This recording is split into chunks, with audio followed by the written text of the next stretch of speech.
Buenas tardes, estudiantes de grado 11 de la institución educativa Hernando Navia Barón.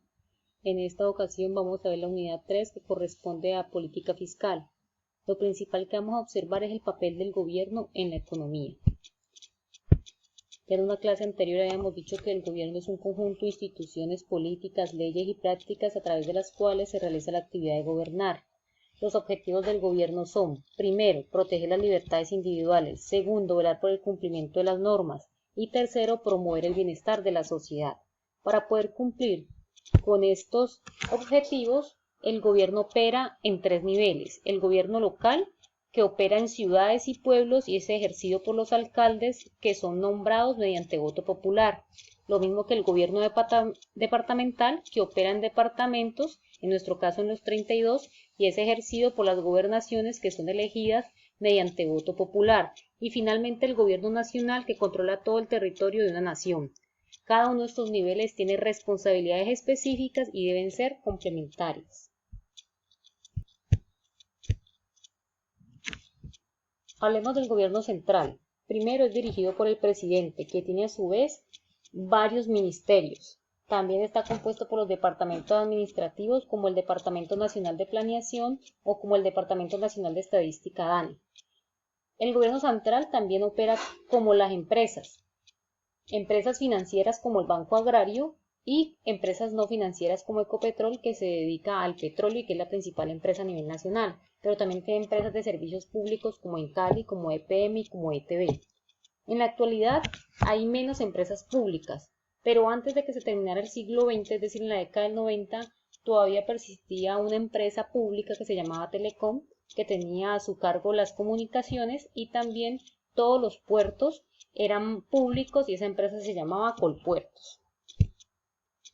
El gobierno como agente económico produce, consume e invierte a favor de maximizar el bienestar colectivo, distinto a las empresas y hogares que buscan maximizar el interés particular. ¿Qué nos quiere decir esto? Que las empresas públicas tienen como principal criterio el bienestar colectivo, es decir, no la rentabilidad. No estamos buscando ni que Encali ni que ETB tengan grandes ganancias en el año. Tampoco estamos buscando que se quiebren, sino que se sostengan porque es para ofrecer un servicio público.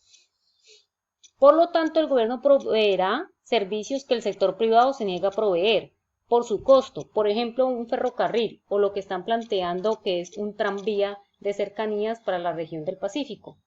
Ese tranvía es muy costoso y no se sabe si va a ser rentable o no. Por eso es una propuesta de la gobernación.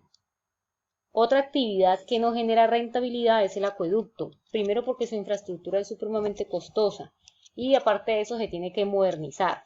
Por eso cuando piensan en la privatización de Encali, piensan principalmente o en el componente energético o en el componente de internet, pero no en el componente de acueducto, porque por el contrario el acueducto tiende a dar pérdidas. Pero como es un servicio básico, por lo tanto lo tiene que dar la empresa pública porque la empresa privada se niega a darlo.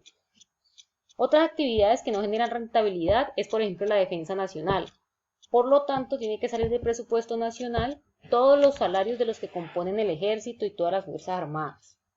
El gobierno también participa de actividades estratégicas como el sector siderúrgico o petrolero, principalmente cuando empezó la modernización de Colombia, casi a mitad del siglo XX, posterior a la Segunda Guerra Mundial, fue necesario que el Estado interviniera y por eso habían tantas empresas públicas en esos sectores supremamente importantes para el desarrollo.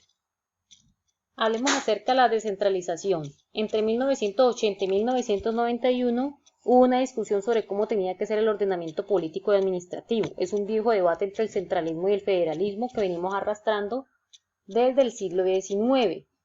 El debate está: Bogotá como centro económico, administrativo y político es el que organiza todo el territorio, o cada departamento tiene autonomía para organizarse a sí mismo. Frente a este debate se decidió en la Constitución de 1991 definir a Colombia como un Estado social de derechos. Quiere decir que priman los derechos fundamentales sobre todas las demás actividades que se quieran ejercer en la nación. También dice que está organizado en forma de república unitaria, descentralizada, participativa y pluralista. Y es supremamente complejo y contradictorio todos estos conceptos que tenemos aquí. Pero por ahora tenemos que decir que somos una república unitaria y que solo tenemos una sola capital, que es Bogotá. Es descentralizada, ¿por qué? Porque los gastos de cada departamento sí son autorizados conforme a como indican las necesidades de los departamentos. Observemos cuáles son estas responsabilidades. El gobierno central tiene como función la estabilización de la economía mediante la política monetaria que, como ya vimos, lo ejerce el Banco de la República, y la distribución de los recursos, es decir, el gobierno central desde Bogotá se van a distribuir los recursos. El gobierno regional, los departamentos, y el gobierno local, las ciudades y los pueblos, tiene como función la asignación de recursos y la provisión de servicios. Es decir, el que recauda va a ser Bogotá mediante todos los instrumentos fiscales, pero el que asigna los recursos y el que dice qué obras realizar va a ser el gobierno regional y local. Esto es supremamente importante, porque si no, seríamos, como en el siglo pasado, antidemocráticos. Supongamos, por ejemplo, que desde Bogotá se dijera, vamos a arreglar todas las carreteras. Y si un departamento tenía bien sus carreteras y no necesitaban nuevas carreteras, sino que lo que necesitaba era modernizar o adquirir un acueducto, pues no lo podía hacer porque desde Bogotá se decía para qué era la destinación específica de esos recursos. Por eso es importante la Constitución de 1991, porque le da potestad de autonomía al gobierno regional y local de ellos definir cómo se gastan esos recursos. En resumen, tenemos un sistema fiscal descentralizado. La entidad territorial, tanto los departamentos como las ciudades y los pueblos, obtienen una mayor autonomía y responsabilidad en la prestación de servicios básicos, de acuerdo a las necesidades y evaluación de los ciudadanos. Por ejemplo, si un departamento necesita obras públicas, entonces se podrá gestar mediante el consejo o mediante la asamblea. O si lo que se necesita es modernizar o adquirir un acueducto para servicios públicos, también lo podrá hacer mediante los procedimientos que dice la ley. O si se quiere invertir más en educación o si se quiere invertir más en salud, corresponde entonces la definición de los gastos a los gobiernos locales. Muchísimas gracias y eso fue todo por hoy.